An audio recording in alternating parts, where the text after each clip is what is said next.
Okay, we're ready.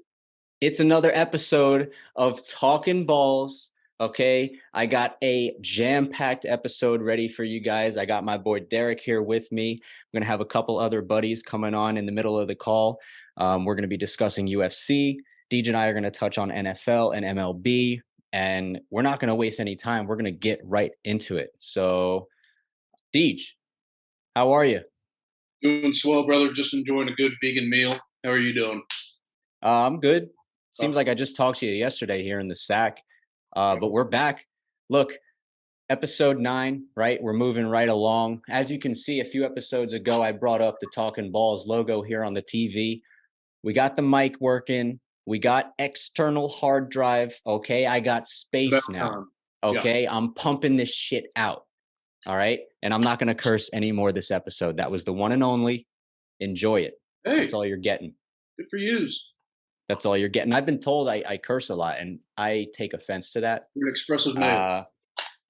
So before we get started, Deej, are you thirsty? Because I'm kind of thirsty, dog. I could quench some thirst. You Well, mind? would you look at that? Hey, Cheers. here's.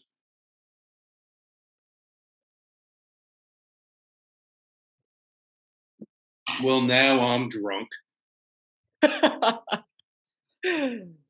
As we do on Talking Balls, we're gonna fill that thing up right there.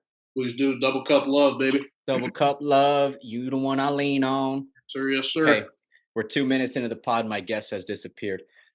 Anyway, let's get into it. Look, we're missing a guest tonight. Tone is not with us, but we remember him on this day, and we are going to go over the bets that he placed first because, to be honest, he had a great day on the card in NFL. So starting at the top, Jets money line against the Broncos, cash it. Bucks minus 13, probably the worst play, not just by Tone, but by anybody on the face of the earth. They lost the game. If you live under a rock, they're trash. Tits minus 2.5, cash that. We were talking about it on the pod last week. Deej and Tone were on the Tits, and I was on the Colts. It is what it is. That was a good play by them. Raiders minus 7 hit 38-20, easy money. And before we get into the anytime TDs, which actually performed pretty well on the day, we're going to get into Tone's bitch ass teaser. After a win this week with Dolphins money line and Giants plus 10, we said it couldn't lose last week. I felt good about it. Tone said it with confidence. It was a lock. Dolphins made it scary. Steelers should have won. They should have, maybe, but it's a primetime game. It's a primetime game. It's going to go back and forth. Dolphins ended up winning. Tone's bitch ass teaser moves to 2-2. And we will have one for you in week 8 as well. Anytime touchdowns, Mike Evans, no. Lamar Jackson, no. Travis Etienne, which we will talk about later in the episode, yes. TJ Hawkinson, see you later, no. Jared Goff played blind, I think. I don't know. Kittle hit. That was kind of pain, and for me in fantasy anyway. And then Kyle Pitts did not hit. So look, Jets hit, Tits hit, Raiders hit, and you had 2 anytime touchdowns and a teaser. So I mean, that's 4 or 5 wins right there. 2 of them at plus juice, good plus juice. So Tone made you some money in week 7. Hopefully he can carry that momentum into week 8. I'm gonna go next. I had a few plays for you. Giants plus 4, cash that. They're the best team in the league. Maybe. Who said it? I don't know. They're hot. Colts plus 3. I did like them. We will talk about, I have a new thing in the league. It's my blacklist, and the Colts. Congratulations. You fucking made my blacklist. Oh, Losers. Fricking. nah, we're going to say freaking losers. Colts plus 3. What an L that was. Texans plus 7. Look, the reason I took that one, I thought the Texans were competitive in many games this year. Raiders popped. I mean, I could see how the Raiders won by 7 given the talent that they have on paper. But I thought the Texans would be competitive. They weren't. Josh Jacobs ran all over the world on them. So that one was an L. Chiefs and 49ers over 48. I told you last week on the pod, I remember it vividly. I said, I don't know what the number is. Take it. Okay. And it hit pretty easily. Patrick Mahomes, Chiefs, they covered it almost by themselves with 44 points. So that was easy money. Dolphins minus 6. That was a push. So on the outcomes of the games with the spreads, I gave you a good 2-2-1. You lost a little bit You didn't win anything, but 2-2 and 1, it's not bad. If you took any anytime touchdowns, obviously, I'm sorry, none of them hit. But you should be managing your units when you're placing those, obviously.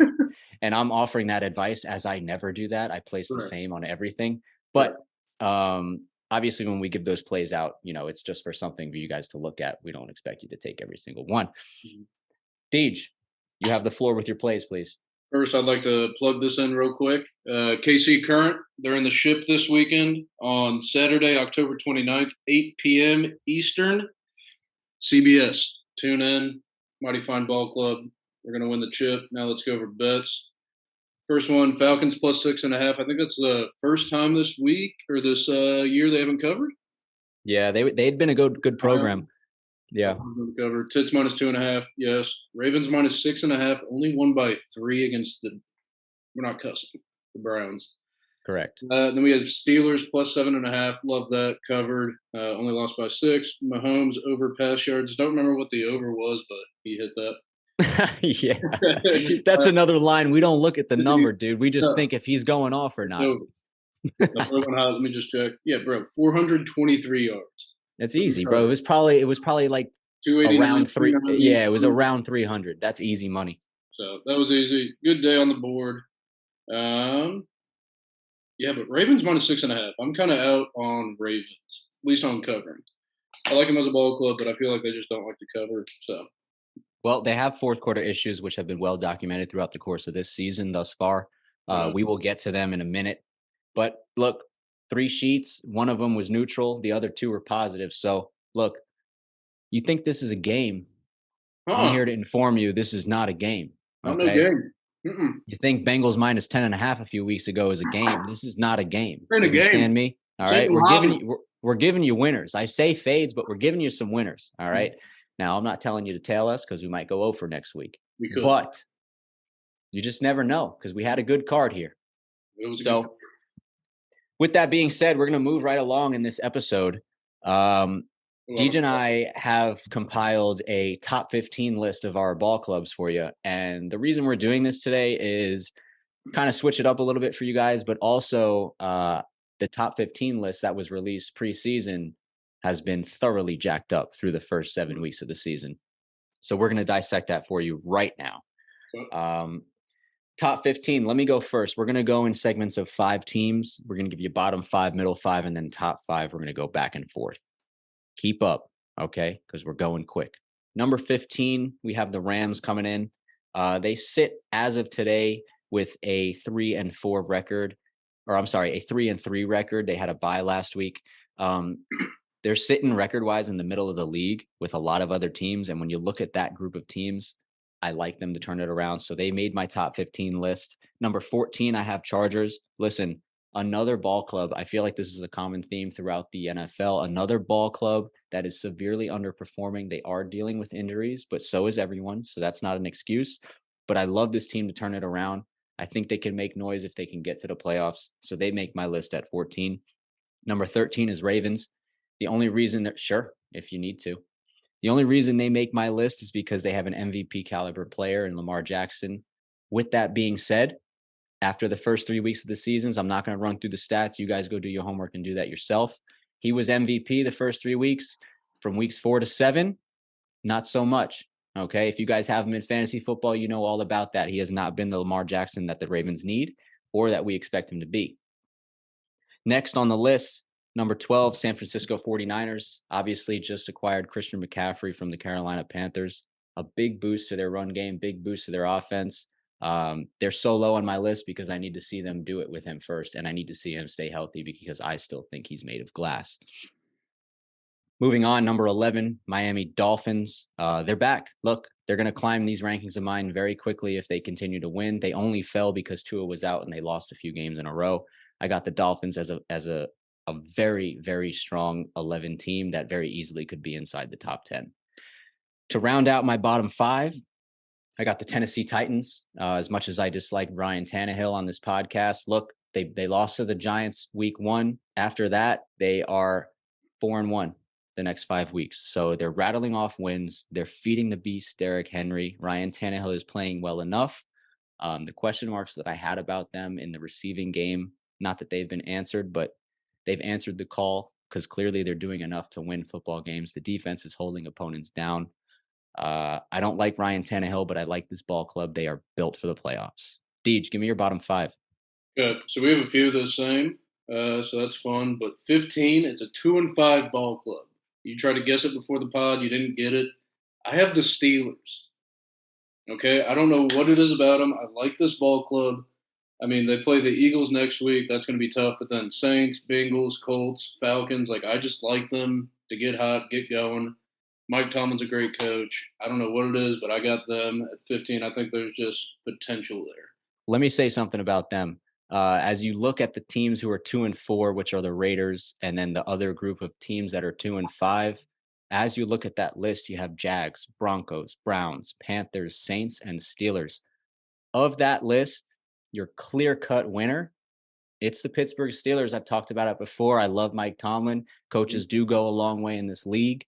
I'm not opposed. Continue. Got 14 Chargers.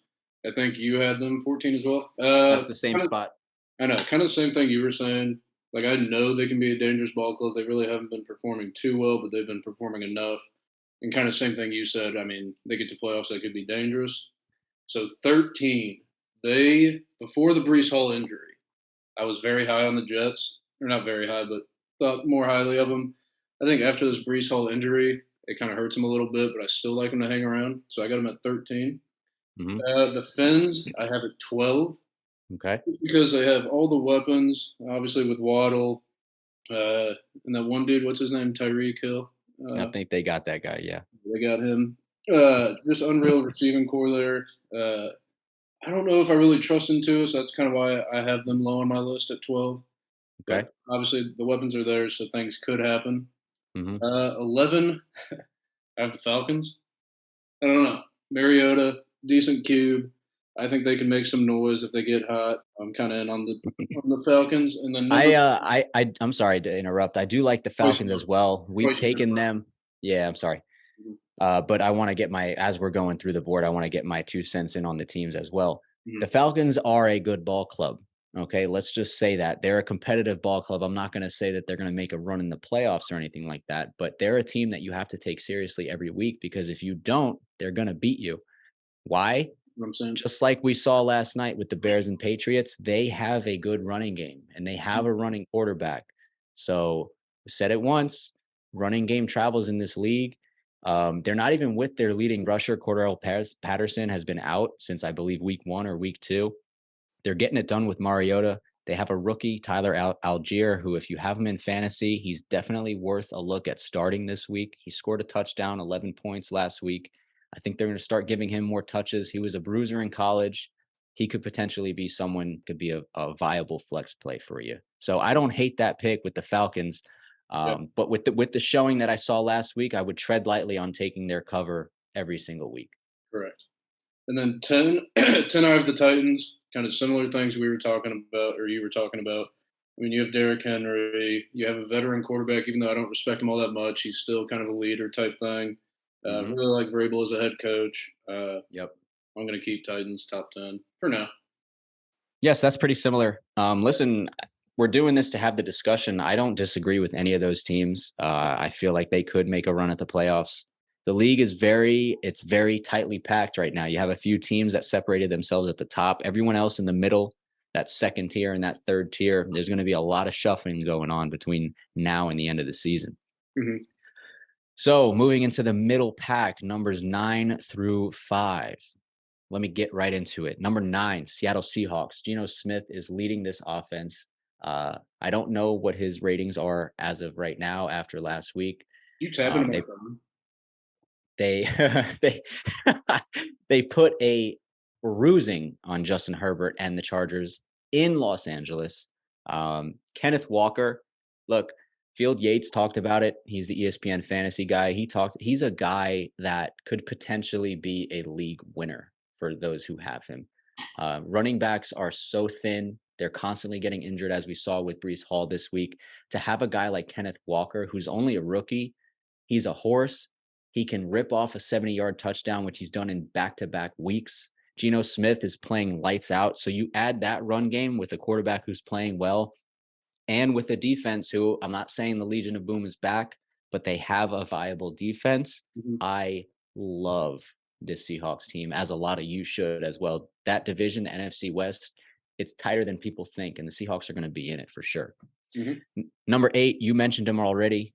I had him at 8 before the Breece Hall injury. I still have him at 8. It's the New York Jets, and I'll tell you why. Yeah, please. They're 5-2, right? 7 games into the season, 5-2. Breece Hall gets injured. Now, you have a choice to make as a front office. My star running back, who is developing into possibly rookie of the year, possibly our offensive guy, gets hurt. Do I tell the locker room, okay, that's it, and we're just going to do the best with what we got? Or do I show them that I'm in it to win it? And that's what they did. They got James Robinson from the Jaguars. James Robinson is not Breece Hall, but James Robinson has proven himself to be a 3-down back. He can catch the football. He can run the football. You can give him 15 to 20 touches and he can handle it. So although I expect them to drop off a little bit, given the way that their defense is playing, given that the way that the team is playing as a whole, I expect them to continue to roll and play at a similar level that they have been playing. I got the Jets at 8. Number 7, a lot of people may not agree with this. I got the Dallas Cowboys.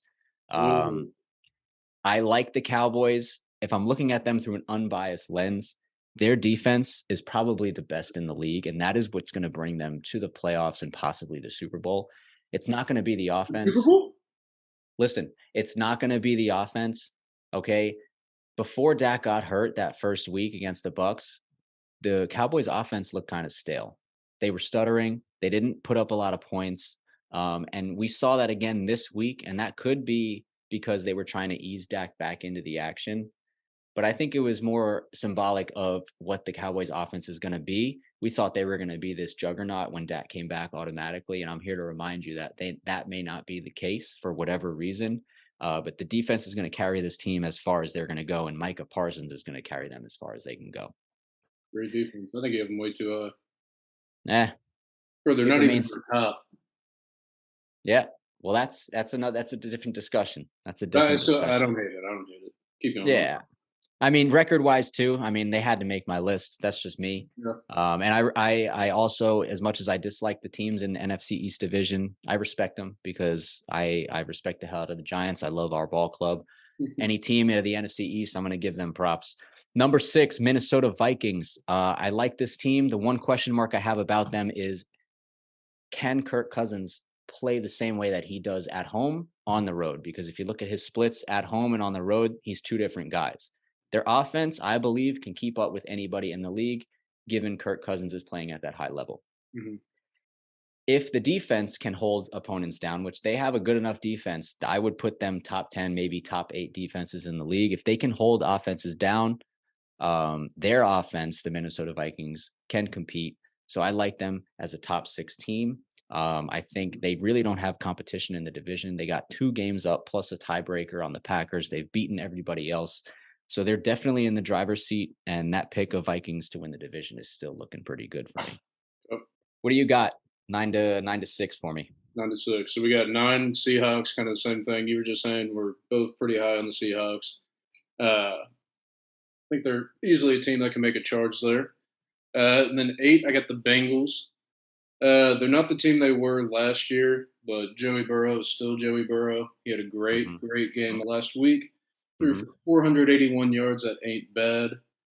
Still have Joe Mixon, some good wide receivers. So I still like the Bengals. And then 7, I got the Vikes. Kind of the same thing you were saying with Kirk Cousins. That is kind of a challenge. He's kind of old. He's getting a little old, but he's still hanging in there. And then you said 6, right? 6, yes. So now I'm looking at this, and I don't know if I like them there. I got the Ravens. Ravens at 6. Let me tell you why I don't like that, Derek. I know. I love the Ravens offense, and I love the Ravens defense, and I love John Harbaugh. So what do you hate? The one thing I don't love is how terrible they have been in the fourth quarter.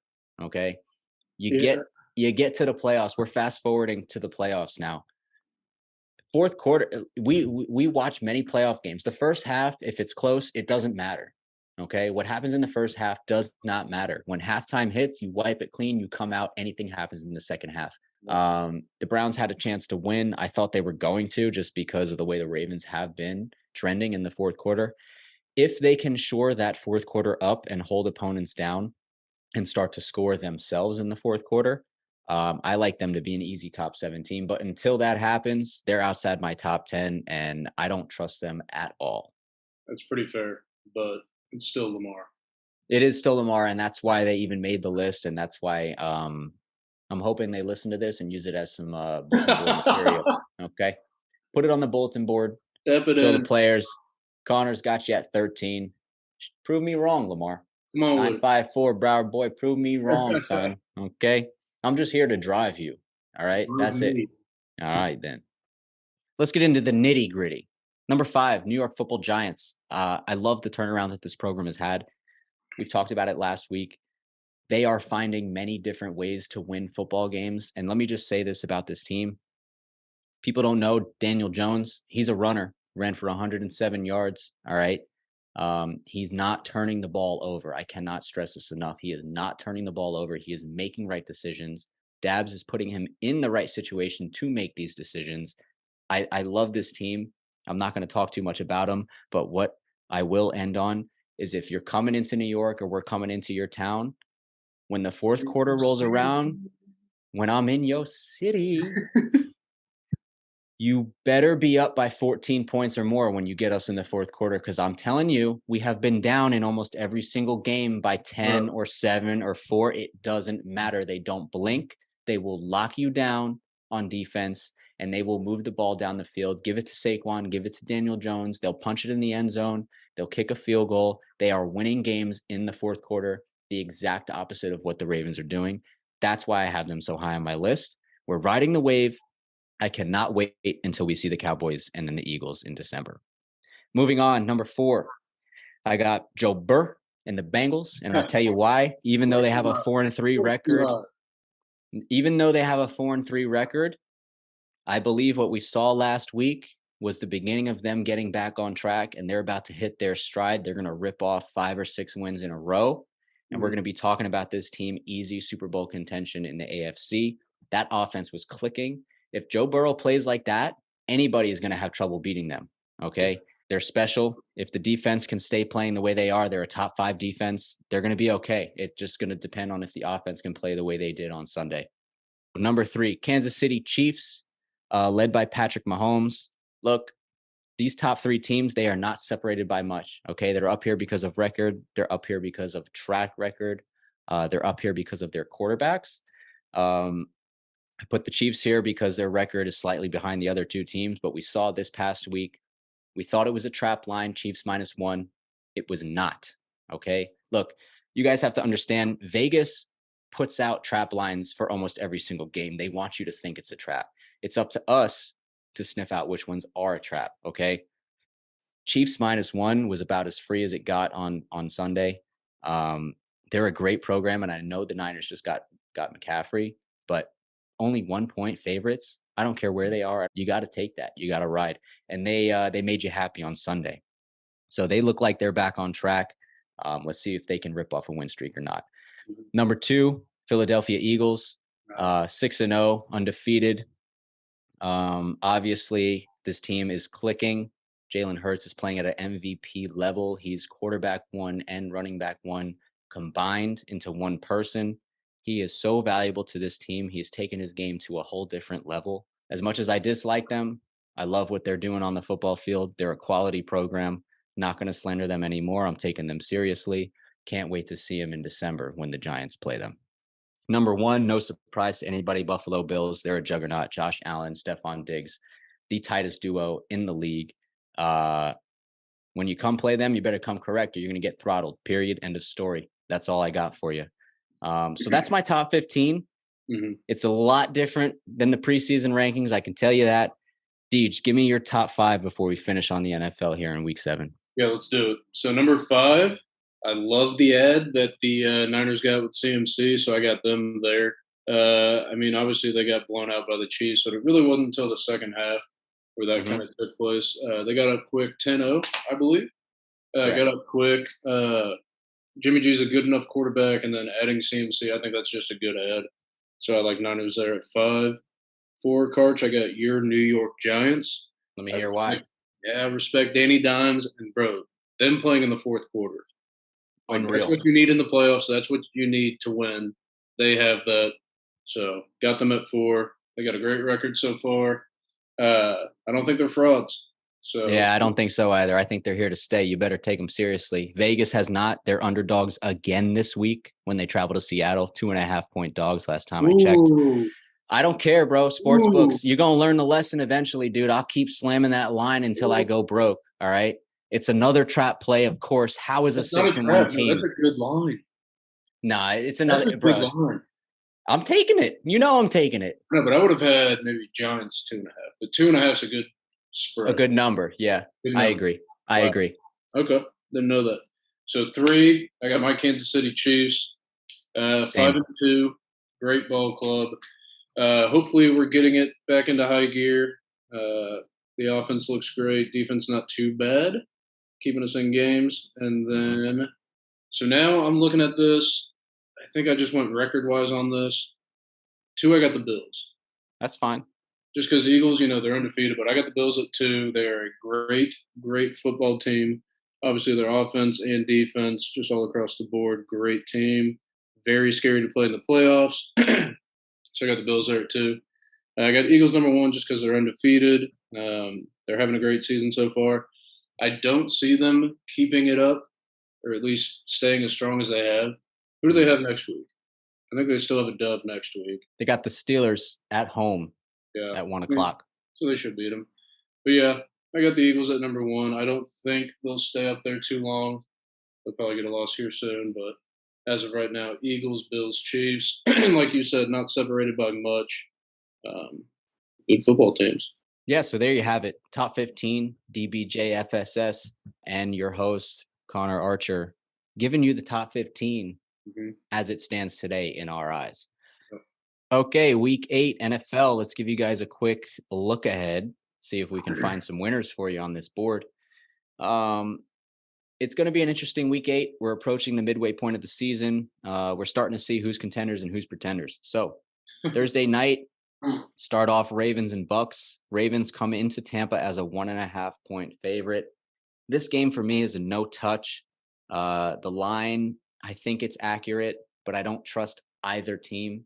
So I think we just have to watch and enjoy this one. As we get to Sunday, we do have a 9:30 start again. We got the Jags and the Broncos teeing off in London. So get up early for us. I'll tell you what, I like the Jaguars to win this game. Broncos. But I don't know if I'm going to touch it. But I'm leaning Jaguars just because I think ETN, because of the trade of James Robinson, ETN is the focal point of that running back group, of that offense. He's going to get fed. They're going to utilize him in many different ways. And I think you could see this Jaguars team revert back to the team that they were the first 3 weeks of the season where they were competitive. Don't see it. Let's see what we got next.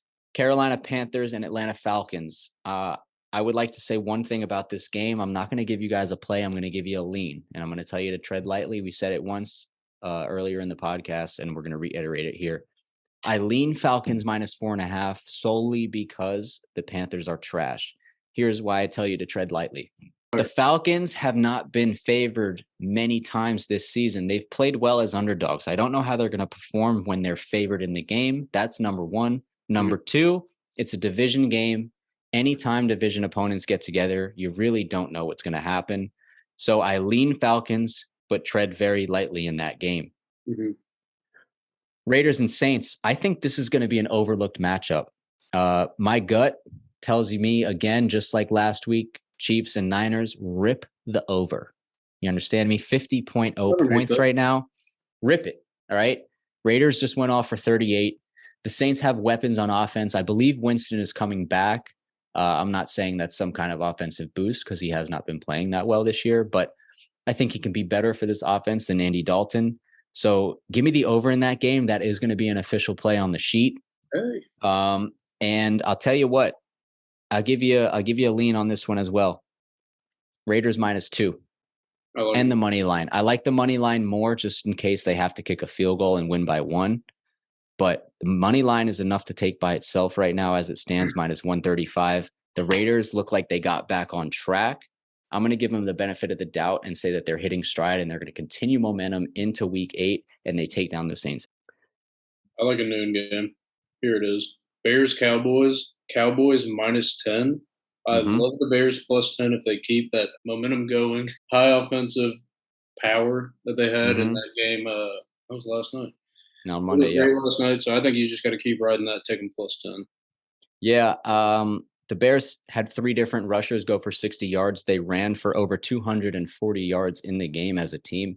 Look, when you run for that many yards, you're going to win a lot of ball games. And they converted, here's a stat for you. They converted 11 third downs. And I'm watching this game. And I mean, I'm watching it as an unbiased fan. It was so deflating to see the Patriots constantly lose on third down. And when you lose that much on third down, you're going to lose the game. The Bears throttled them. They really never had a chance. Even when Zappe came in, rattled off 14 points in less than 4 minutes. They looked good. Bro, I thought the momentum was swinging. I thought, okay. No, it did. 100% it did. The momentum swung 100% in the Pats' favor, and then it swung right back. The Bears had 5 straight scoring drives, okay? They ran the ball right down the Pats' throat. They had no answer for Justin Fields, no answer for Herbert or Montgomery. If they can continue that, a 3-headed monster it's going to be tough to deal with. So that will be an interesting game as well. Let's move on. Deej, what do you have for me with the Giants and the Seahawks at 425? So I know we just talked about the Giants are great, fourth quarter, this and that. But I feel like the Giants should be favored. So it's I would agree. I love the Seahawks. Oh, that's actually a very tough one. You got to go. Bro, my heart is telling me Seahawks. That's fair. Out loud, the line I don't know what book you're on. I'm on Bovada right now. I told you it was 2.5 last night. It's up to 3 right now. So people seem to be hitting the Seahawks a little bit. Yeah. So they're with you. I'm going to ride. I would walk into a steel trap last week. I'm walking into the same steel trap this week. I'm going to place it. It may not be on my official card, but you can know personally I'm going to be on Giants plus 3. And let's wrap it up with Packers and Bills in week 8. This is a game where Aaron Rodgers was kind of daring his team at his presser last week. He said, hey, we got the Bills coming up, primetime game. It's a great time for us to get exposed on national television, as if they hadn't been exposed enough through the first 7 weeks. But 11-point underdogs coming into this game, as good as the Bills are and as lopsided as this matchup is. Be smart. I don't know if I can take the Bills. Be smart. For a couple of reasons. The main one being the NFL, we have conspiracy theories. We think it's rigged. I don't really know if it is, but I do know that weird stuff happens during these primetime games. As we saw last night, no one thought the Bears had a chance. They ran all over the Patriots. Tread lightly with this one. Bills at home, 11-point favorites. That's 2 touchdowns, basically. Yeah. All right. It's 2 touchdowns or a touchdown and 2 field goals. Obviously, I did the math for you. I'm not trying to insult your intelligence, but that's a 2-score spread there on a primetime game with a team that is just itching to get back on track. Tread lightly, over, under 47.5. Look, the Packers need it. They really need it. They're super desperate, but the Bills are the Bills. What do you got? Okay. So pay attention to what the public's on. But I think they are baiting you so hard to take the Packers. Just because it's Aaron Rodgers, 2-score spread, like they want you to take the Pack so bad. I am riding the Bills so hard, pause. I know they're just coming off a bye week. I think they're rested. They're rested. They're ready to go. I love that so much. And I think it's going to be a tight game in the beginning, but Bills are blowing it away, bro. Their offense, their defense. Rodgers is washed up. They have no receiving core. Like, bro, they're baiting you so hard to take the Pack. You're only thinking of taking the Pack because it's Aaron Rodgers. Like, that's what everyone's saying. Prime time. I agree. It's 2 scores. That's the easiest bet. No. Buffalo Bills spread. I think it's you may have just convinced me live on this podcast. We'll see if it ends up on the sheet on Sunday. It's on my sheet, 100%. All right, switching gears before we get into the World Series, I got two new faces on the pod tonight. One of them is a buddy from pharmacy school. His name is Daniel, at the bottom of your screen. And the other guy is Ben, and I know him through my girlfriend's brother. So I've known these guys for a few years, and they're here to help me dissect the UFC 280 that happened over the weekend. Welcome, guys. How you guys doing? Daniel, what's up? Hey, happy to be on the sack. What's up, man? Thanks for the invitation. No problem. I'm glad. What are we? Episode 9, and you guys are making your first appearance. How about There it is. There it is. Finally. Ben, what's up? What's up, my man? Glad to be here. Awesome. So, first fight, we got Beneil Dariush versus Gamrot, and it was unanimous decision. Dariush won. So his record is 22-4-1, and Gamrot is 21-2 in the lightweight division. So Ben, why don't you start us off? What did you think about this one? Yeah, man, it was a classic Dariush fight, man. Just gritty, a little bit of everything: wrestling, jiu-jitsu, striking. I think he's like on an 8-fight win streak now. He's highly ranked in the division. I think he's either 3 or 4. And yeah, man, he's one of the guys that could be fighting for the title real soon. Yeah, his significant strikes, he landed 59.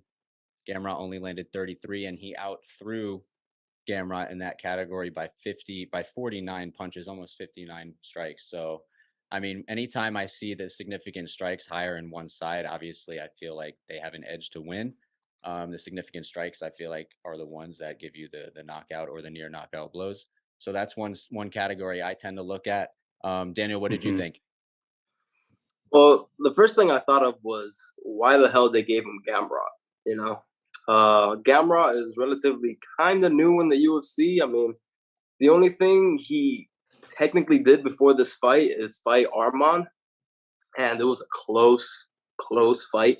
It was 5 rounds, kind of back and forth. You could have said that Arman won the fight. You could have said that Gamrot won the fight. But I guess the UFC said, hey, listen, Beneil just came from an injury. Let's see how he's doing. So let's pin him up against this guy coming up. And like Ben said, you know, it's just classic Beneil. He's really good everywhere he fights. He's good at wrestling. He's good at his jiu-jitsu. He's good at striking. And it obviously seems that the injury didn't really do a lot to his game.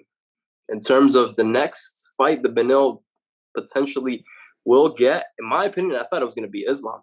Because that was the fight to make before this, you know? Yeah. Before Islam got this fight against Charles, it was going to be Beneil against him. So, you know, they were doing that whole process, but then Beneil got injured. So why not him now? You know, he just came back. He won the fight. But, of course, we all know that Islam is probably going to fight Alexander Volkanovski. That's the next fight. Beneil was actually supposed to be the backup just in case the main event fell through. But then they decided to bring in Volkan. He kind of took that spot for him, so Beneil just had to go in there and get it done. Yeah, I don't know. He did. I'm not really sure what the UFC thought putting Gamrot against Beneil. If anything, it shows you that the UFC is very selective with the people that they like climbing to the top, like Sean O'Malley, which is also in this card, and people like Gamrot that they're just like, hey, you just want to fight? We'll throw you into the fire. Let's see what you do. And it is weird because the top guys, Poirier, Chandler, and Gaethje, they all lost to Charles, but they don't really like to fight wrestlers. You know, Gaethje and Poirier both lost to Khabib, so they kind of, you know, they like to take their time when selecting their matches. So you got Beneil on this long win streak, and he poses a threat, and these guys don't want to give up their spot. So Beneil, you know what, he did what he had to do. They gave him a lower ranked opponent. He even came out and said, either yesterday or the day of the fight, said, hey, it's not really a risk for me. I know I'm more skilled than this guy. I know I can take him out. So why not go in there and make some money and cement my ranking? That's the dangerous thing of Beneil, man. That's the dangerous thing, because a lot of people aren't like that, especially in the top, because he's number 4 right now, but he got jumped up twice. So before he was 6th. He's 6th doing these things that a lot of people don't do. In one of the toughest divisions, having an 8-fight win streak in the lightweight division, considered either a number 1 or number 2 division in the sport. Not easy. All right, let's move on to the next one. We had Petr Yan and Sean O'Malley. Obviously, there was a lot of hype behind this one. You guys obviously saw the presser. Yan shoved O'Malley I think that was Yeah. the night before, 2 nights before. Yeah. So that just, I mean, that adds to all the drama. Obviously, we like to see that as fans. That kind of hypes it up. I'm going to skip to the third round. If you like CTE, this was the round for you. Let me tell you that, because these boys were landing blows on each other and you kept seeing their necks just boom, boom, one after another. And they both were leaking by the time this was over. I think Jan was leaking a little bit more than O'Malley was, but they were beating each other up. It was super entertaining. It eventually went to the judges, and obviously, you know, when it goes to the judges, anything can happen. And O'Malley walked away with the victory, a split decision. Daniel, what was your reaction to this one? My reaction was, what the fuck? Yeah. I thought Peter won the fight. I really did. I gave him 2 rounds. The thing is, in the UFC, yes, significant strikes matter, but I don't know. He had 6 takedowns. He had so much control time. You know, he was dominating the fight. How can you tell me he lost when I'm clearly watching it saying, "Oh, he won. He won the fight." Yeah, he got cut. Do you know what the control time was? I think it was. I remember I saw the stat right after the fight because I was kind of in shock too. I think it was. I got you right. 5 minutes and 44 seconds, right? 5 minutes 44 seconds for Jan. I remember seeing that. A whole 2 seconds for O'Malley on the mat. So yeah, that's a big stat that obviously the judges had to taken that into consideration. But I'm kind of with Daniel. Not to say that I thought Jan should win, but I could easily seen them giving him the victory. Like it could have gone either way, and that's the thing. When you send it to the judges in such a tight fight, it's out of your hands. So, I mean, relatively speaking, MMA is still a new sport. You know, only 20, 25 years in the limelight, really. Yeah. So, and it's one of the hot topics in the sport is the judging and how terribly inconsistent it is when you have a guy who manages to take him down multiple times and not get the decision. When it was relatively close on the feet too, I would have given O'Malley the slight edge on the feet, which, if I'm being honest, I didn't expect. But yeah, man, I also had Jan winning that fight, so I was surprised when he didn't get the nod. I mean, I expected Sean O'Malley to be better at the feet simply because of his range. You know, Sean O'Malley's a tall dude. Yeah. In this division, you know, Peter Yan, although he is the better boxer on paper, you know, going against somebody that tall, that fast, that lanky, it's tough. You know. Yeah. Sean O'Malley got 84 hits while Peter only got 58, and also Peter's a slow starter. So and Sean is a fast starter, so that already gives him an edge. But again, that's true. You said it, inconsistency. It's always the same thing with UFC judges, inconsistency. How can in one fight I see a wrestler that has control time, that doesn't even hit the other guy once or twice, you know, and wins the fight, but yet this fight, when Peter has the more control time, he has 6 takedowns. They're saying no, Sean O'Malley won the fight because of significant strikes. It's just like, okay, are we boxing right now? I thought this was MMA. You know, I thought we mixed it up. And unfortunately, I mean, it's so dumb. The cut, whether it should or shouldn't, whichever side of the fence you lean on, in the eyes of the judges in this sport, just has such a big impact. You know, you could be beating someone on the feet, but if they cut you up bad and the judges see that, for some reason, it tends to sway them. So although, you know, you could argue that the fight was even on the feet in the third round, but because O'Malley cut him up with that knee down the middle, you know, that really didn't help Jan out. Yeah, I agree. The cut, and obviously you see the blood leaking down, and it's everywhere in the cage. The optics of it are bad. Exactly. Some more numbers before we wrap this fight up. Jan had more total strikes by 6. It was 97 to 91. I think this is the way I'm interpreting it. The judges saw 63 to 24 head strikes, and to me, obviously, the head is a lot smaller target than the body or the legs or something like that. So he landed almost triple the amount of headshots, triple the amount of CTE for Jan. That sucks. Other than that, Jan had the edge in body shots and leg shots and control time and takedowns. So it really was a split fight down the middle. And when you send it to the judges, it's out of your control. Go ahead. Let me just ask Ben and you, what happens now with Sean O'Malley? Do you give him the title fight against Aljamain Sterling? That leads into the next fight perfectly. Yeah. Well, the thing is, so it's actually a little bit of this politicking, which Dana White and the UFC they're always going one way or the other with what they say what they're gonna do. They came out beforehand and said they were gonna give the winner of this fight the title shot, but then Aljo goes out and calls Henry Cejudo, and Dana White says he wants to make that fight now. Give the title shot to Henry Cejudo. It's a comeback fight. So they're I mean, it's always the same shit though. They're contradicting themselves with what fights they're gonna make, what fights they should make. But that leads us in perfectly to the next fight, which was the title fight in that weight class with Aljamain Sterling and TJ Dillashaw. That's the difficult thing about the UFC giving this fight to Sean O'Malley, because now Sean O'Malley went from being, what was it, 12th, all the way being number one contender. He just skipped so many people that you might say, okay, now Sean O'Malley can fight, but then why would he? Because now he's number one contender. Yeah. Also, props to O'Malley though, because there were a lot of haters, a lot of doubters. With all the love comes a lot of hate. A lot of people said that he's crazy for taking this fight. Peter Yan is so much better than him. And even if you thought O'Malley lost that fight, what he did go and do is prove that he belongs in the top of that division, because he put on a hell of a performance for himself. No, 100%. Win or lose, Sean O'Malley didn't have anything to lose. Yeah. Peter Yan's the number one contender. Sean O'Malley's number 12. Yeah. Whatever he did in that fight, even if he lost, in people's eyes, you technically won, but even if you lost, you could, like, he has that dog in him. He was getting hit by hard shots that any other person in that division would have just gotten dropped. He took it like a champ. You could tell that he has a chin. Yeah. You could tell his footwork's there against the best of the division, because technically Peter Yan is the best of the division. Yeah, Aljamain beat him. But even in that fight that he beat him, there was still a judge that said that Peter Yan won that fight. Razor thin. Yeah. So even in that fight, you could say Peter Yan is up there, and he beat him. Technically, but he beat him. So I don't even know what's next for Peter Yan. One last note. Sorry, Daniel. One last note. I think to both of your points, Daniel, you're saying O'Malley is such a low rank. How did he get that fight? And Ben, you were talking about it earlier. The UFC has this agenda. I think there's a great example of that right there. How did he get that fight? Well, they pick their own fights and they select what they want. So there you go. They choose who they want to move up the rankings at the speed that they want, and that's a good example of it. So Sean O'Malley has always been a very good businessman in the UFC. From the very beginning, he could have fought somebody ranked, and he said, no, I'm going to keep fighting unranked fighters because I want to keep improving my skills. But also at the same time, he kept doing podcasts. He kept doing his own brand. Yeah.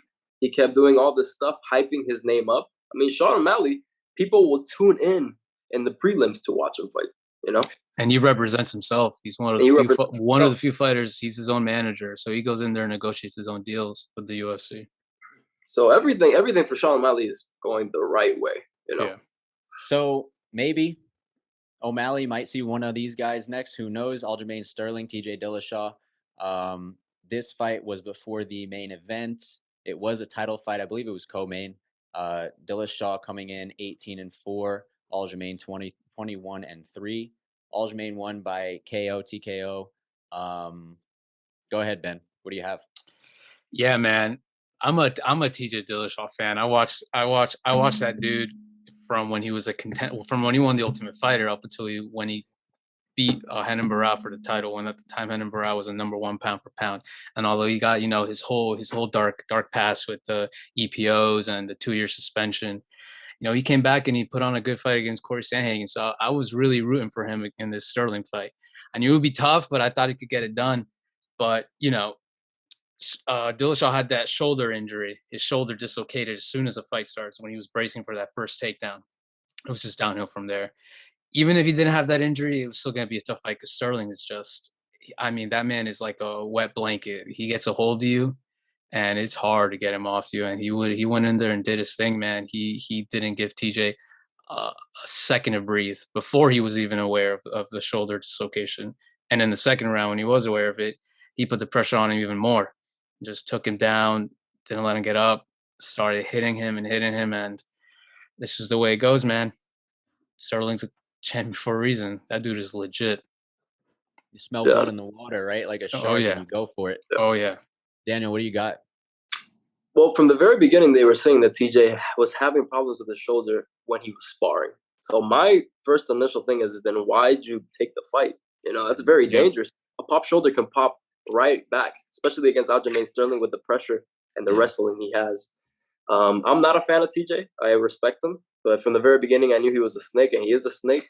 And then he did the snake in the grass. The snake in the grass, and then he did the steroid thing. So I was just like, man, I don't like this TJ guy. But you got to give respect where respect is due. He was at the time a really great fighter. To be honest, I don't even know why he was taking steroids because he was fighting very well. Well, in his defense, right? Not his defense. It's indefensible. But his reasoning is, remember, he got popped when he went down to 125 to flyweight to fight Henry Cejudo. To fight Henry, but then why fight Henry? Exactly. It was just a bonehead business decision. And he started having troubles in his camp. He became anemic. He started taking the EPO. So he says. But, Yeah, of course. So he says. But yeah, no, sorry, I didn't mean to cut you off. It's all what they say, dude. It's all what they say. Yeah. But yeah. As Nate Diaz says, they're all on steroids. Yeah, they're all on steroids. Yeah, Aljamain continues his streak. He's a great fighter, great wrestler. He's improving in his stand-up, very unorthodox. He looks like he's on EPO. But oh man, that dude he isn't. That man is ripped to the gills. Yeah. And he's fighting well. And if he does go against Henry, supposedly, apparently the next fight's against Henry Cejudo. If he does come back from retirement, I think Henry Cejudo will have a very hard time with him. Just too big. He's big, and he has the momentum. He beat Peter. He beat now TJ. He's just gonna keep steamrolling. A lot of people give him flack because of what happened in the first Peter Yan fight. If you don't know, Peter Yan was beating him handily, and he was beating him handily. Aljo looked like a fish out of water out there, and then Peter Yan hit him with an illegal knee to a down opponent, and he kind of milked it. He acted it. Like everybody would. Yeah, exactly. He didn't fuck up. Hate for nothing. Sorry to interrupt you, but it's just hate for nothing. Because when you ask the same people that say, no, he's an actor, he's this, he's that, it's just like, okay, you're in that position, you're losing the fight, it's for a title, and they hit you illegally. What are you gonna do? Oh no, I'm fine. Let's keep going. Of course not. Give me that damn belt. But at the end of the day, the casuals focus too much on one incident, though. You look at Sterling's resume. He beat Jimmy Rivera, who at the time was highly ranked. He steamrolled Corey Sandhagen, who was considered the best striker in the division. Absolutely. Got his hands on him within 15 seconds and choked him out unconscious. Then he beat Peter Yan. Now he runs through Tito Dillashaw. You got to give the man his props. The dude is champion for a reason. Yep. And like you said, if he fights, like Daniel said, if he fights Cejudo, I don't think that fight's going to go the way Cejudo thinks it will. That man's too big, too fast, too strong, and he's got the momentum on his side. Yeah, we'll see. At the end of the day, for me, like you're saying, Sterling, he didn't make the call. He took the illegal knee. If he acted a little bit, so be it. He was losing the fight. It is a title fight. He didn't throw the knee, right? Yeah. He just took it. It's out of his control. At that point, it's the ref's decision. So we'll see. I think he deserves the title at this point. Like you guys were talking about, he's beaten a ton of people in the division. So I have no hate for Sterling. I think he's a good guy, and I think he deserves that belt as of right now. But last fight we got, main event, Charles Oliveira, Islam Makhachev. Makhachev won by submission. I don't know if that's a surprise to anybody, seeing how good Mini Khabib is at submission. And I'll tell you what, you guys were talking about the list that Oliveira has beaten. It's a very long list. I can't even remember it. But the names that you guys were rattling off, even I knew them. And as a casual UFC fan, those are decent names to where, I thought he would give Makhachev a run for his money. And I think he did. But at the end of the day, still, Mini Khabib is scary as hell. And the fact that Khabib is in his corner, the fact that he trains like him, he fights like him, and he's so good on the mat. I thought Oliveira would cause more problems on the mat personally, but he made slight work of him. He really did. Ben, what do you got? Yeah, man. That it's hard. Charles was coming off, 3 banger of fights, right? The momentum and fandom this guy had, just easily one of, if not the most exciting fighter in the division. But when it comes to that Dagestan style wrestling, man, even they neutralize the best jiu-jitsu guys in the world. And Islam went in there and did what he had to do, man. And he's better on the feet than Khabib is. He is. So people go in there and I guess fighters go in there with this mentality that, oh, this is like Khabib. I can't let him get close to me. I can't let him put me up against the fence, get that body lock. But Islam can crack too. So he's like Khabib. You know, his teammates and coaches go out there and say he's the only guy that goes toe to toe, even beats Khabib in the gym sometimes, and he's got the stamp to go with it. It showed. Charles, like he usually does, he goes in there, he starts putting pressure on him immediately, and Islam cracks him with a straight right, puts him on his heels immediately, and he knocked him down before he got on top of him and submitted him. So I think, much like Khabib, I think Islam is going to be the champ for a long time, and there's really no one that can pose any sort of threat to him at the moment, in my opinion. Yeah, I totally agree, man. I don't know. He's scary. Every Dagestani that comes from Khabib's team is scary. I don't know what they feed him. I don't know what they do. He's scary. From the very beginning, the only way you would say that Charles Oliveira was going to win was stand-up. Why? Because you've never seen Islam stand-up. Every time he fights, he just goes for, sometimes he shows a little kick, sometimes he shows a little boxing, but usually it's the same thing like Khabib, same thing as the Dagestani. He goes for the wrestling, and he shows that he's the superior wrestler. He gets the submission, and he wins. This time, he shows that his stand-up, like Ben says, is not like Khabib's. Is actually really good. He has power. He's a strong guy, so obviously he has power. And then I think it surprised Charles. But at the same time, Charles, he had 3 banger fights, and all 3 of them, he got knocked to the floor. The first one, he almost got knocked out by Michael Chandler. The second one, Dustin Poirier had him real hurt. And the third one, Justin Gaethje also hurt him. So Charles gets cracked a lot, which is what makes him so exciting. He always comes back. That's why even me seeing this fight on paper, obviously you would say Islam Makhachev will win, but I was saying, no, Charles is going to win. Because he came back 3 times. He has this belief with the blonde hair, coming with 20 guys to Abu Dhabi, saying, oh, no, you don't want to fight in Brazil? I'll go to Abu Dhabi. Yeah. You just wanted to believe it. But, unfortunately, Islam is on another level. I heard that they spent maybe $500K or some ridiculous amount of money on his camp. Yeah. For Islam. It's just like, how can he lose? I feel for Charles. I really do. I don't know. He'll come back. He'll come back. Of course, he'll come back. He said it right there in the octagon right after he lost. He told Dana, I want to stay active. Give me another fight. Maybe they'll do Beneil against him. That would be a good fight. That would be a good fight. Knows? Yeah. Who knows? So I got one last thing for you guys before we wrap this up. You guys touched on it briefly already, but with this win, people are looking at, obviously, Makhachev's ranking across the entire UFC. So I'm going to ask you guys, give me your final thought. Where is Islam Makhachev pound for pound as a fighter in the UFC? Daniel, lead us off. Well, right now the UFC is saying he's number 3. I don't agree with that. He just went over so many people that have been champions and been defending it for a while. I mean, right off the bat that I'm seeing the list, he already surpassed Aljamain Sterling, which we just talked about. Yeah.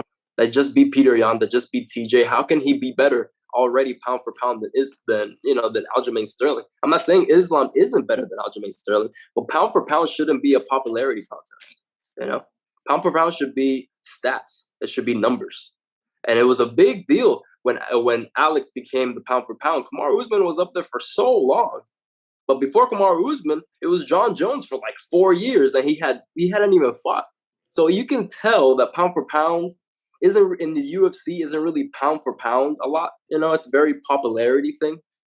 I don't know. He's 3rd right now, in my opinion. He should be maybe 5th. I don't know.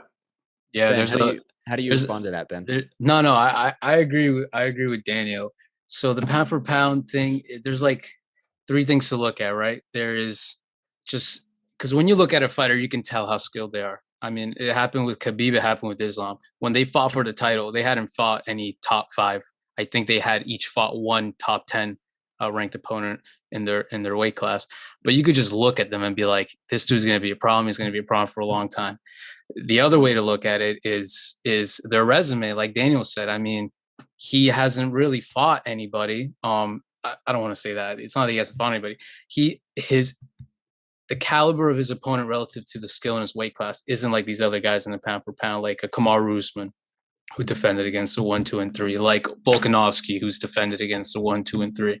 He just won the belt. So I think it does do a little bit of a disservice to the other guys who have proven time and time again that they're the number one in their division to rank him so highly. If you're looking purely at his skill set and you say, hey, pound for pound, if these guys all weighed the same weight, you could make an argument that Islam's skill set is the best of all of them. But I don't think he has the resume yet to be ranked that highly. So I'd probably have him around the same range as Daniel said, around 5 or 6. Let him defend the title a couple times against the top ranked guys in his division in a dominating fashion, which I'm sure he will. And then you can talk about him being, 1, 2, or 3 on the pound for pound list. A big deal too. I'm sorry, Connor. A big deal too is that now looking at the rankings, Leon Edwards is still under Kamaru Usman. But Leon Edwards beat Kamaru Usman, right? Yeah. But then you would make the argument, well, of course he's under him. Kamaru Usman defended his belt. He almost won the record. Like, he almost tied the record. So obviously he's under him, but yet they put Islam on 3rd because Charles, I guess, was up there. So then they just replaced them. So then why, when Islam does it, you do it? But now when Leon Edwards does it, why? Because Leon Edwards is low-key.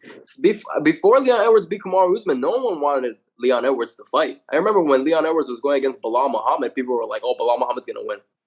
What do you mean? Leon Edwards is in like an 8-fight win streak. He's a great striker. He's super tall. How is he going to win? Oh, Leon Edwards is not that good. He's kind of boring. Okay. Shouldn't matter. But yeah, it's the way it is. Like I said, pound for pound in the UFC is different. Yeah, I said there were 3 components: the skill, the resume, and the third one I forgot to mention was exactly like Daniel's pointing out, the popularity.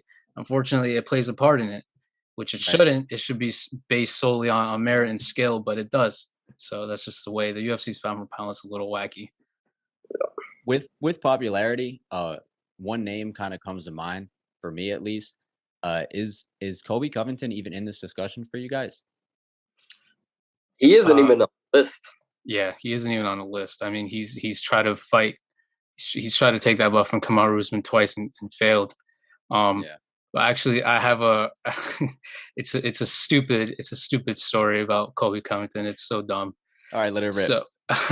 So Colby's known as like the big loudmouth, disrespectful persona. He says what he wants when he wants. So I remember when he first came out with this persona, because he was a nice guy before that. I went on his Instagram right when he started saying all this brash stuff, and I was like looking at his old posts, and I found an old post of his I think he posted a picture with his mom, and like an internet troll, I just left a comment. I was like, bro, if you want this persona to feel authentic, like you got to delete all these old sentimental posts. And I didn't think anything of it. A couple of months later, I actually I took a kickboxing class at ATT, American Top Team, where he used to train before all that drama went down with him and Masvidal. And as I was leaving, I saw him in the lobby, and we made eye contact because I was looking in his direction. And I'm so dumb. In my head, I'm like, this dude wants to kill me. He's probably reading all his internet comments and he knows my face. Of course, I walk by him. He doesn't even mind me no attention. But I just thought it was so funny because that's so unlike me to leave troll comments. But this is just, I mean, when he came on the scene with this stuff, it was so out of the blue. You could tell it was so fake. People say that that's who he is now, but you could tell. So I just made some stupid little comment like, bro, come on, you gotta treat it like WWE. The persona's got to be everything. So I thought it was really funny when I did that. Yo, that's hilarious because there's so many trolls out there on the internet, and obviously you're not one of them. You just left a comment, whatever. But there's so many trolls out there on the internet, and you leave this comment as this keyboard warrior, and you never expect to see that person on the other side of it. And for that shit to come true real life for you, I think that's pretty whack.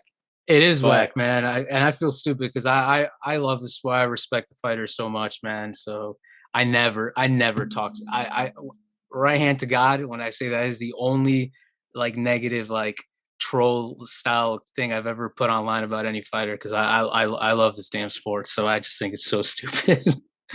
So when Kobe listens to this episode, he'll come after you. Definitely. He'll come after me. He'll recognize my face. Yeah. I'll just turn around. I'll go the other way when I see him.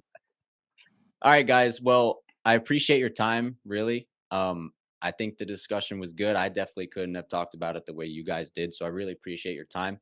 And we're going to get you guys back on here real soon when there's another card like this. So thank you.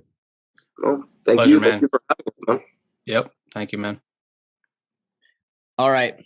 Last gear switch. We're going from UFC to the MLB. Let's recap the LCS real quick. I'm going to talk about the Phillies briefly before I get into my New York Yankees, who were an absolute disappointment. Dog water. Yeah, they are. The Phillies, they're riding that wave. They were riding it last week. They're still riding it. Harper was the LCS MVP. He batted like 400, 8 for 20, a few bombs. Again, said it last week, said it the week before that, and the week before this. The hottest team wins the World Series a lot of the times, okay? And the Phillies are as hot as it gets. The only reason I'm hesitant on taking them to win the World Series is because I know the Astros are America's villain, and a lot of people are going to be on the Phillies. But give me the Phillies, A, because I hate the Astros, B, because they are a great program right now. The offense can keep up with the Astros. I will tell you that, not to get too much into the World Series preview, but the offense can keep up with the Astros. It's going to come down to the pitching. Yep. So the New York Yankees got swept by the Houston Astros, and I know they got swept, dude. They got swept. Yeah, and I know you love that. And as much as I hate that, as much as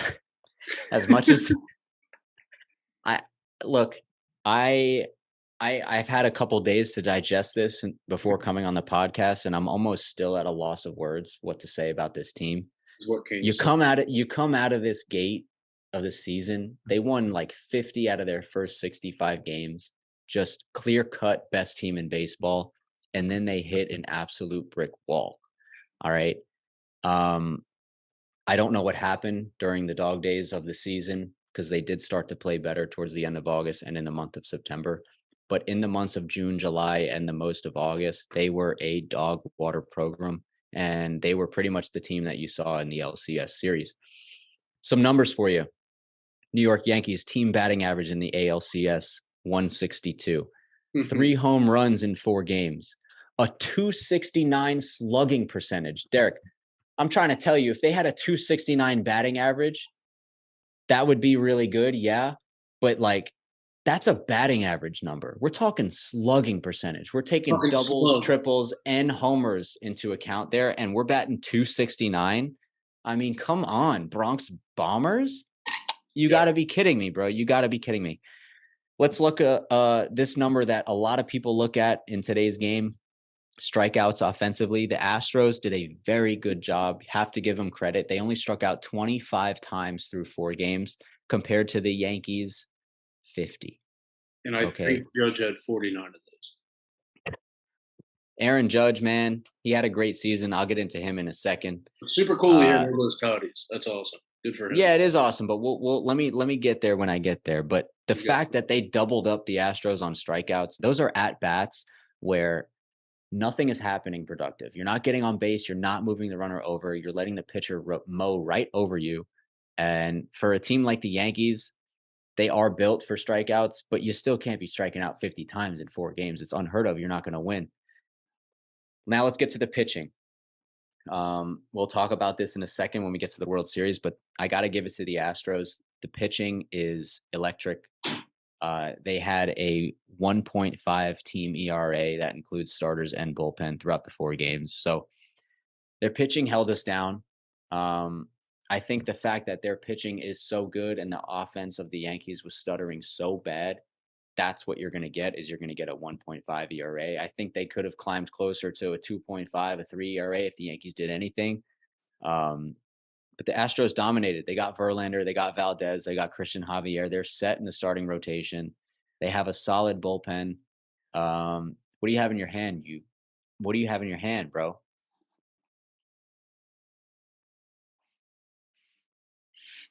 I'm going to curse one more time. You're a piece of shit. All right. Swept. Yeah, whatever. That was a Swiffer, not even a broom. That's all you had to say. Swept their fucking cheeks. They got swept. That's it. That's all you had to say. 2 more points about the New York Yankees. I got 2 more points for you. SMA. Okay. Who's to blame for this sweep, right? You got Cashman, you got Boone, you got Judge, you got 3 heads that a lot of people are looking to put the blame on. Blame one head. We know who. I'll blame one head. Who you got? Aaron Boone. Okay? This guy, I'm going to lose myself. Let it out. Let it out. This guy is the biggest airhead in all of MLB baseball. The fact that the Yankees, okay, I understand why they hired him when they did. Sure, it might have been a good hire, but they let him manage the team for this long with mediocrity, and they continue to let him make the same airhead decisions over and over, game in and game out. And I just can't stand to look at it anymore. If he's not canned by the weekend, I may not watch this program next year. I swear to God, I keep looking at my team, waiting on the ESPN and the MLB notification to come through. Aaron Boone has been fired by the Yankees, and it has not come through yet. And I don't understand why. I think he's the problem. Look, let me get into Judge. I said earlier on the podcast that he could come into negotiations and ask whatever he wanted from the Yankees. I am retracting that statement. Keep playing that violin. I will retract that statement, and here's why. I'll tell you. I'm not in these meetings, okay, and I don't know entirely how these negotiate. No, I'm not. But I don't know how these negotiations work. But I can tell you one thing. I know that the Yankees care about championships. That's what they're built on. That's it. They don't care that you get to the playoffs. They don't care that you won the division. They don't care that you won 50 out of the first 70. That does not matter. They don't care that you broke the AL single season record for home runs. They care about World Series titles. Okay. Judge laid an absolute egg in the postseason, and I can't blame it all on him. Okay. Because the entire team did the same thing. Josh Donaldson looked like he never swung a baseball bat before. I had never seen so many swords from a seasoned player in my entire life. That boy was lost. Okay. But I believe that Aaron Judge lost some leverage in his negotiations, and I do believe that he lost some money in his deal when it comes from the Yankees, because they're going to go in there and they're going to say, yeah, dude, you had a great year. You kicked ass, and you are the reason that we got to where we were in the postseason. But you were a stinker. What did you give us in the postseason when it mattered most? You gave us nothing. Okay. And I'm here to say, if the Giants want to outbid the Yankees for Aaron Judge, let them have Aaron Judge. Okay. I will be in pain. That is a cornerstone piece that is going to be very tough to let go. But I don't believe Judge is worth $40 million a year. If the Giants want to give him that, so be it. If Judge leaves, you blow up the entire roster.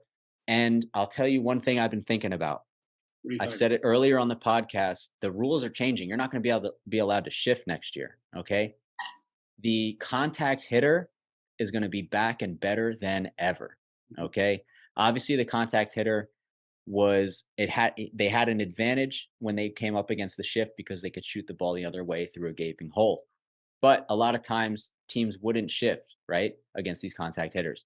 Now teams are not allowed to shift. So you have guys who are going to be looking at a field with a lot more space on it. Okay. I think you're going to see guys hit for more average. You're going to see strikeouts come down in the league, which is what we want, right? We want to see more balls in play. We want to see more action. The Yankees need to adjust that, because if they keep the same lineup that they kept this year, they are going to be screwed. Okay. I don't know that they'll make the playoffs next year. I promise you that. They're not built for the rule changes.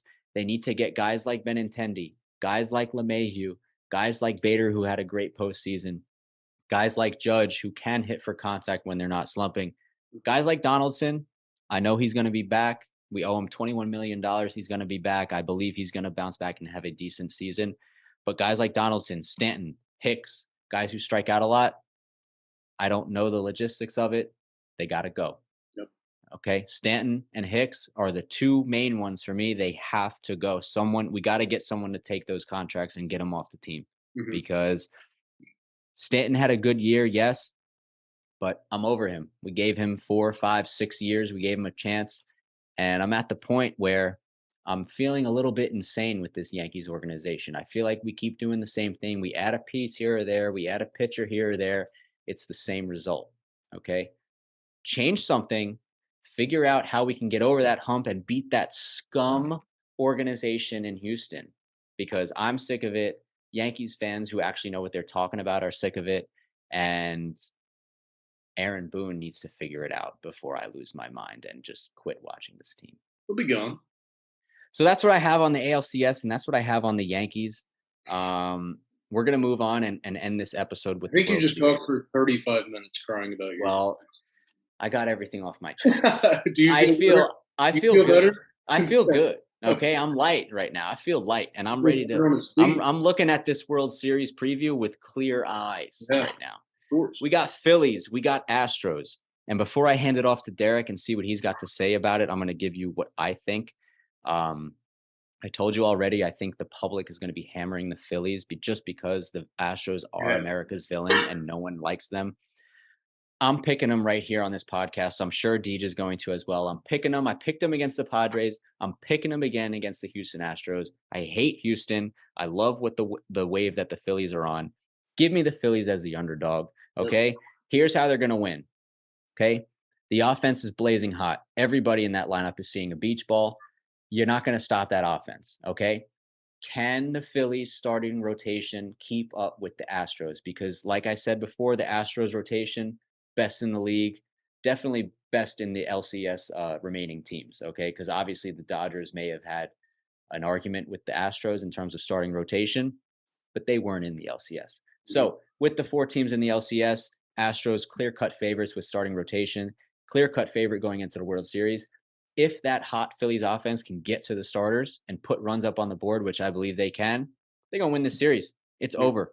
It's a bad look for Girardi because he got fired and now the team might go to the World Series and win it. But it is what it is. I don't think he's a player manager. Sometimes, clearly, that's what you need to get a team going. I love the Phillies. Wheeler, an absolute ace. Nola pitching very well. They got Syndergaard. Okay. They got Hoskins on offense. They got Baum on third base. They got Real Muto behind the plate, who is the best catcher in the game. And they have Bryce Harper, who is showing everybody that he is MVP level. To me, yeah, he got hurt for 50-something games this year, but I think he's ready to go at the right time. He was kind of saving something. He was ready to go. He said, if the Phillies make the postseason, I'm going to pop. I don't know if you saw this, but I thought it was a really cool, human moment in Game 5 of the ALCS. So they were down, if you missed it, they were down by 2 runs in the 8th inning, bottom of the 8th inning against the Padres. Harper comes up, long story short, rips an Oppo Taco, 2-run homer, put the Phillies up by 1. They wound up winning the game at that score. He gets back into the dugout and he's looking at one of his teammates, whatever. He was like, oh my God, I just did that. That's a surreal moment. You just put your team ahead in a AL or an NLCS clinching game. That's goosebumps. That's the type of stuff you dream about. I'm taking that to the bank. Phillies all the way. What do you got? Never thought you'd stop speaking. Thank you for finally stopping. I'm glad you got Dude, I'm rolling right now. Okay? No, I can tell. I'm rolling. Dude, I did my homework. I was ready. All right. What do you have? And I did my homework. Yankees got swept. I got Phils in 6. I hate the Astros. Everyone hates the Astros. Phils in 6. Hottest ball club wins. That's all I got. That's it. Come out. Look. I didn't even know Syndergaard was on the Phillies. I had no idea. Now that I know that, Phil's in 6. And that's a wrap. Talkin Balls Episode 9. Look, we got a lot of shit done today. Yeah. I cursed again. I think that's only 4 curses in about an hour of film time here. We're doing good. Yeah. So we're going to be back next week. We're going to have more NFL. We're going to have more World Series predictions. Hopefully the series is still going on to where we can talk about it, and we'll be right in the middle of it, getting to the latter half of it. When does that start? Don't know. That starts on Friday. I knew because obviously they were expecting the series to go longer than 4 and 5 games, right? Naturally. Well, but we'll start that on Friday. One only went 4? Because it takes 4 to win a series. Best of 7. Yeah. Best of 7 1. So who 4 would do it. 4 will do it. And that's going to be it, Deej. Deej, I want to thank you for your time. I'll be cordial as you're being an ace. All right. Sure. Always appreciative of your time. Guys, DMs are open. Phone line, personal line is open. Let me know if you want to come on the pod. I had some new faces.